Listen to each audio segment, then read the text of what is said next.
Hello दोस्तों। तो ये है मेरा प्रॉफिट एंड लॉस अकाउंट और मेरा ट्रेडिंग अकाउंट, जिसमें आपको दिख रहा है कि मैंने रिसेंटली कुछ ट्रांजैक्शन लिए थे। मई की ही बात है, एक महीने में। और कुछ इस तरह के प्रॉफिट है, वो प्रॉफिट परसेंटेज है। ओके। सो मैं आप लोगों को एग्जैक्टली ये बताने वाला हूं कि मैंने किस तरीके से कब ट्रेड लिया, किस दिन ट्रेड लिया, क्यों वो ट्रेड लिया, कब एग्जिट किया, and everything I am going to discuss. Okay. बस आपसे एक ये रिक्वेस्ट है कि मेरा ये मिशन है कि ये जो वीडियो है और ये जो मैं सिखा रहा हूं वो 1000 लोगों तक पहुंच पाए इस जून एंड तक। सो आप लोगों से बस यही विनती है कि ये वीडियो ज्यादा से ज्यादा आप शेयर करो अपने सोशल मीडिया में, आप अपने दोस्तों को बताओ।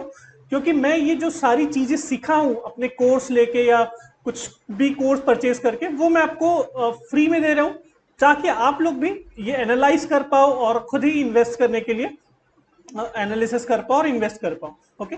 सो चलिए स्टार्ट करते हैं। सो सबसे पहले चलिए देखते हैं माझगांव डॉक को, जिसका सबसे ज्यादा परसेंट है 20%। तो हमने किस दिन ट्रेड लिया, क्यों ट्रेड लिया, और उसके बाद फिर सिक्वेंशियल चलेंगे GRSE, Solar Industries, BEL, BDL, सब में। ओके। सो चलते हैं रियलाइज ब्रेकडाउन। तो आप देखोगे कि मैंने 9 मई को अपना पहला इनिशियल ट्रेड लिया और 26 मई को एग्जिट किया। ठीक है। तो चलिए चलते हैं अब स्टॉक चार्ट में कि क्या ऐसा हुआ था और क्यों मैंने ट्रेड लिया था। ये है हम माझगांव डॉक के चार्ट में, और 9 मई कहां पर आता है? 9 मई आता है, यहां पर आता है। ओके। जस्ट मैं इसे मार्क कर लेता हूं एक बार। ये है 9 मई। ओके। अगर आप 9 मई को देखेंगे तो एक छोटा सा कैंडल है ना, तो ये 52 वीक को ब्रेकआउट किया है और ये अपने हाई को भी ब्रेकआउट नहीं किया है। हमने क्यों ये ट्रेड लिया? ये 52 वीक हाइस का लाइक ये है। ओके। ये अपने ब्रेकआउट तो नहीं किया, तो क्यों हमने ट्रेड लिया? अगर आप इस दिन जाओगे ना और देखोगे माझगांव डॉक के पियर्स को, तो ओके, तो आपको दिखेगा जीआरएसई, ये भी एक डिफेंस में है। जीआरएससी जो 9 मई है वो भी जस्ट नियर, नियर तो नहीं है बट ये ऊपर जा रहा है। ओके। 9 मई को वैसे ही आप डेटा पैटर्न्स को देखोगे, डेटा पैटर्न्स भी एक अच्छा मूव दिखाया था और यहां पर वापस बढ़ने की ये कोशिश कर रहा था 9 मई को। ठीक है। आप अस्त्र माइक्रोवेव देखो, अस्त्र माइक्रो, अस्त्र माइक्रोवेव देखोगे तो 9 मई को देखिए ये भी एक अच्छा खासा मूव दिखाया था कुछ समय, थोड़ा कंसोलिडेट हुआ, फिर ये इस दिन जो 9 मई को है ये एक अच्छा जंप दिखाने की कोशिश कर रहा था और 52 वीक हाई के नियर था। ओके। ये सारे स्टॉक में एक कॉमन चीज आप देखोगे, एक तो ये एक ही सेक्टर के हैं। जब भी मैं ऐसा कोई स्टॉक देखता हूं जो मुझे दिखता है कि लेने लायक है क्या या नियर टू 52 वीक हाई है, तो सबसे पहले एक क्राइटेरिया हो गया 52 वीक हाई के नियर होने का। एकदम पास में नहीं, यहां है तो आप यहां पर देखना शुरू नहीं करोगे। हो सकता है आप 10-20% नीचे चले जाओ, ऐसे स्टॉक को ट्रैक करो जो अपने 52 वीक हाई के 10-20% के अंदर है। ठीक है। उसके बाद आपको देखना है सेक्टर, जैसे मैंने देखा अस्त्र माइक्रोवेव देखा। ओके। और जस्ट मिनट में एक बार लिख लेता हूं ये सब चीजों को।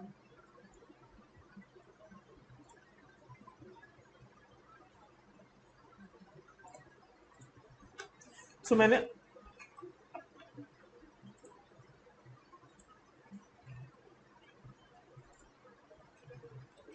अस्त्र माइक्रोवेव को देखा, फिर डेटा पैटर्न्स को देखा।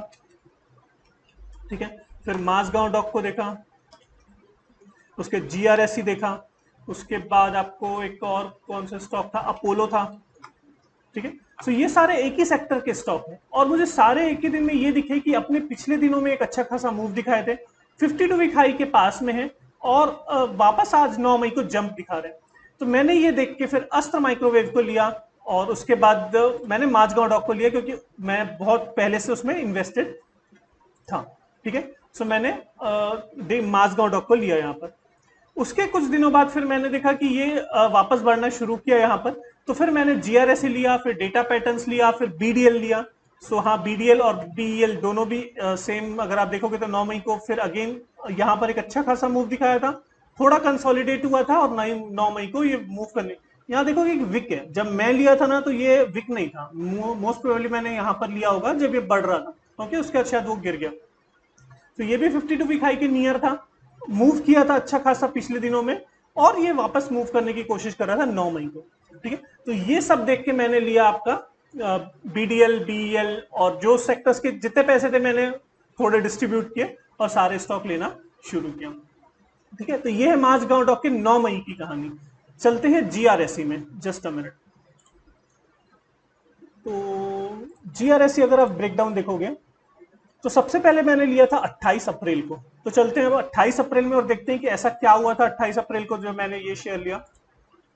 तो हम आते हैं जीआरएसई में, जीआरएसई, ठीक है। 28 अप्रैल, ये देखिए ये है 28 अप्रैल। अगेन फिर आप अगर 28 अप्रैल देखोगे तो ये पता नहीं कितना नीचे है, बट देखते हैं एक बार 52 वीक हाई के कितना डिफरेंस था। 41% नीचे है, ओके। तो मैं 41% नीचे गया था देखने के लिए स्टॉक को। 28 अप्रैल की बात है। डेटा पैटर्न्स को देख लेते हैं। डेटा पैटर्न्स,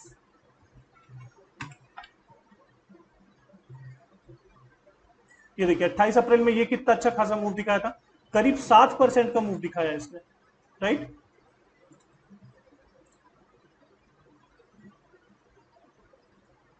ये देखिए ये 7% का मूव दिखाया उस दिन, सेम डे में।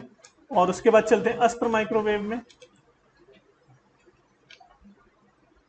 28 अप्रैल में ये 3% का, ये भी एक अच्छा पॉजिटिव था उस दिन। 3%, 4% का मूव दिखाया, अगेन उसके पिछले दिनों में बढ़ा हुआ था। बीडीएल देखते हैं एक बार, भारत डायनेमिक्स। 28 अप्रैल में ये भी पॉजिटिव है, ये भी 5% दिखाया। तो ओवरऑल अगर आप एक सेक्टर देखोगे ना, तो हर उस दिन सारे स्टॉक्स उस सेक्टर के मूव कर रहे थे। वो रीजन था मेरा, फिर मैं जीआरएसई में गया। जीआरएसई मुझे अच्छा लगा क्योंकि प्राइस और उसका अगर वो देखोगे कंसोलिडेशन या उसके टेस्ट पिछले दिनों में 20% बढ़ा था। सो ये देख के फिर मैंने डिसाइड किया कि जीआरएसई में ले रहा हूँ, और फिर थोड़े से बीडीएल और बीईएल भी लिए मैंने। तो वैसा करके मैंने ये सेक्टर लिया। तो इस चीज से मैं आपको ये सिखाना चाहता हूं कि आप स्टॉक कैसे एनालाइज करें, जो कि मेन पार्ट है अब इस वीडियो का। सबसे पहले मान लीजिए कोई भी स्टॉक देखो आप, जैसे टाटा मोटर्स देख लो, आज की सिर्फ एग्जांपल बता रहा हूं मैं। सो आप टाटा मोटर्स देखें, ठीक है। और मान लेते हैं आज के उसमें तो वैसे कंसोलिडेट हो रहा है। सो अगर आपको ये दिखा कि मान लेते हैं कल के दिन में ये, जस्ट अ मिनट, कल के दिन में ये एक ऐसा बुलिश कैंडल आपको बनाता है, ठीक है। तो आपको इन्वेस्ट करने से पहले ये देखना है कि टाटा मोटर्स के और कौन कौन से पीयर्स हैं, ठीक है। थोड़ा आगे पीछे चलेगा, ऐसा नहीं है कि टाटा मोटर्स देख रहे हो तो आप फिर हीरो मोटोकॉपी देखोगे या फिर और कुछ देखोगे। उसके ऑटो पार्ट से रिलेटेड देखो, उससे बैटरी से रिलेटेड देखो। तो शायद मैं उस दिन अमारा राजा देखूंगा, मान लीजिए जिस दिन वो बढ़ा। अमारा राजा नहीं है, टाटा मोटर्स, मदरसन सुमी, ठीक है। वो तो ऑलरेडी हाई है ऑलरेडी, ठीक है।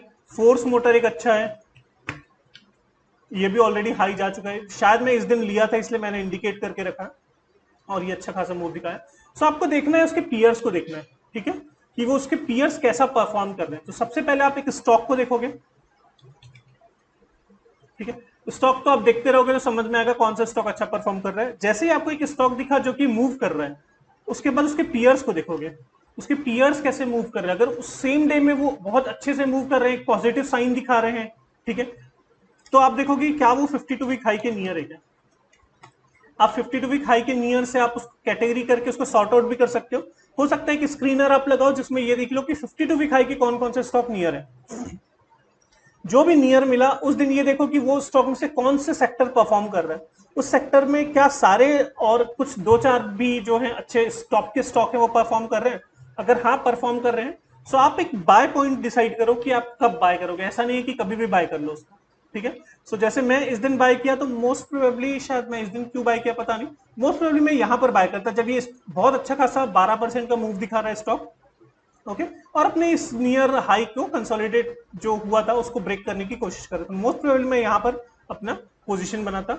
और उसके बाद आपको स्टॉप लॉस रखना है कि कौन, आपको स्टॉप लॉस डिसाइड करना है। ऐसा नहीं है कि मैंने यहाँ पर ट्रेड लिया और वो पक्का ये जाने ही वाला है, हो सकता है वो दूसरे दिन यहाँ पर फॉल कर जाएगा, ठीक है। मैं आपको कुछ कुछ स्टॉक अभी दिखा दूंगा ट्रेड में कि मैंने बाय किया दूसरे दिन वो गिर गए। लाइक डिक्सॉन था मेरा सबसे अच्छा जो आप बोल सकते हो, जिसमें मेरे को बहुत अच्छा लॉस हुआ, ठीक है।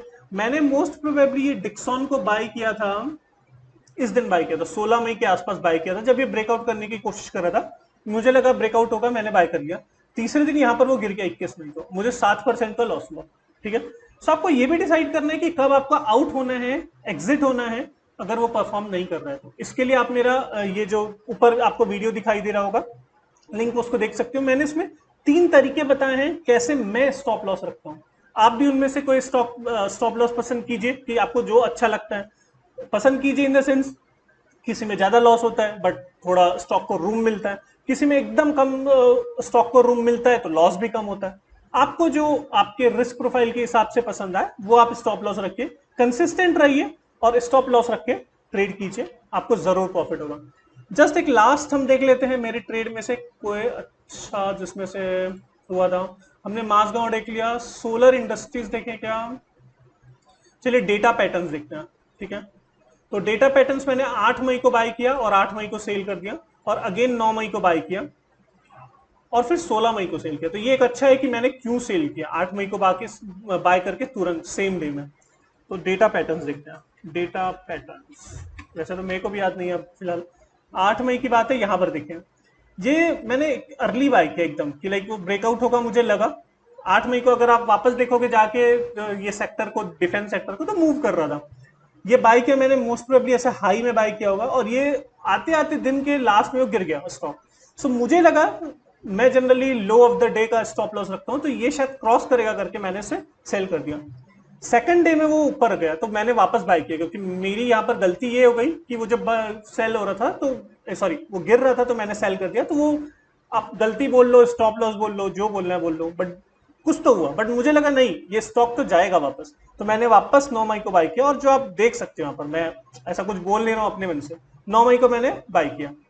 ये ऐसी क्वांटिटी इसलिए है क्योंकि मैंने बाय ऑर्डर मारा, वो जैसे जैसे एग्जीक्यूट हुआ वो वैसा दिखा रहा है।